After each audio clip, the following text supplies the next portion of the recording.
Hello, and it's Jamie from the Etiquette for Dangerous Women podcast. And I am back with a few stories to share. So I guess we'll call this one season 3. And here is our first installment.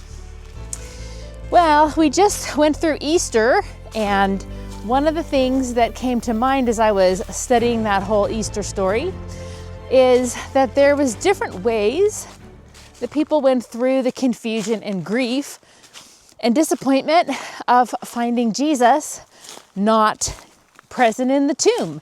It became really clear to me that the two main ways of dealing with confusion, disappointment, and grief were the guys who ran to the tomb when Mary said, "Hey, he's not there. I don't know what to do."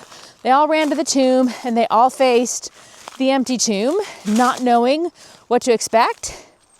And the guys tended to take a run back to a locked room where they congregated together in fear. And I think the Greek word in one of the gospel stories is they faced themselves, or they faced their own thoughts. And that's one way to deal with disappointment and grief. We kind of hide away and go to our own thinking and our own minds to try to sort out what to do and self-protect. But Mary, she did not go with the guys and hide in that locked room. Mary stayed and faced it. So I think one of the ways it's described in the original language is Mary faced the empty tomb.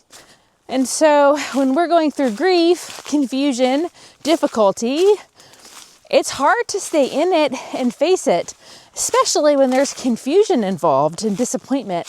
What do we do with it? It's easier to run away from it, but Mary faced it. So those two stories, what I love about them is Jesus showed up either way. But if you were Mary, he showed up sooner.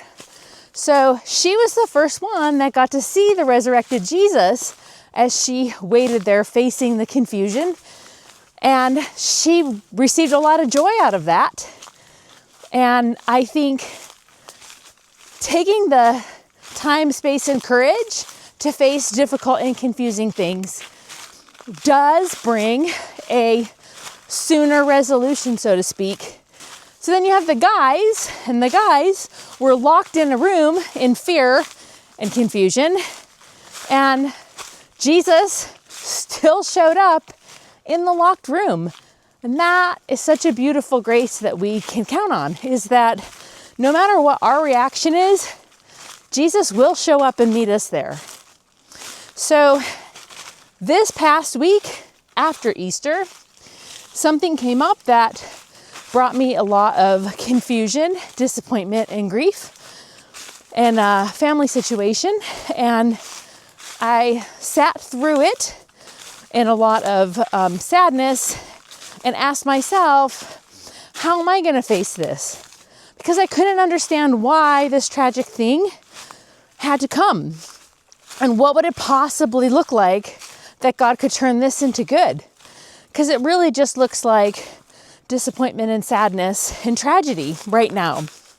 But I do know that it's possible and even likely and even promised. And I have the faith of somebody who's gone through some pretty tough things and had them come out the other side in a place that is good.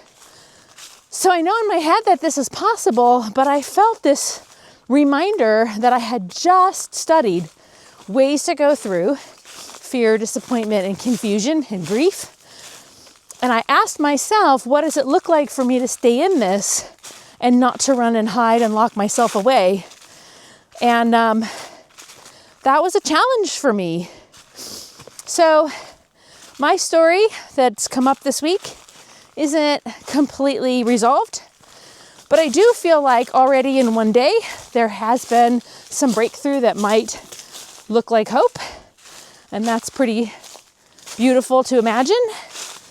But what I would challenge you is, what do you do when you face the bad news, when you face the diagnosis or the accident or the thing that you just can't imagine could possibly be true that changes things in a way that you were not anticipating. Do you stay in it? Do you stay in the mystery? Do you trust that Jesus will meet you there, even if it doesn't look like what you had hoped? Or will you run and lock yourself away in grief, in fear? And even if you do choose that, or if that's the only thing you can do, as our human nature sometimes dictates, Jesus will come and he will meet us there. And that is the most beautiful news of Easter that I've come to see this year. So I wish for you, Jesus and his presence to bring joy into mourning, to turn around those difficult situations into something redemptive, to bring beauty for ashes, to bring a crown to the ones who are currently sitting in a place of grief. And as hard as it is to imagine, I do believe someday all things will be made new and all sad things become untrue. So hang in there in that place of confusion and look for Jesus. Hope to see you next time as we join together for the Etiquette for Dangerous Women podcast.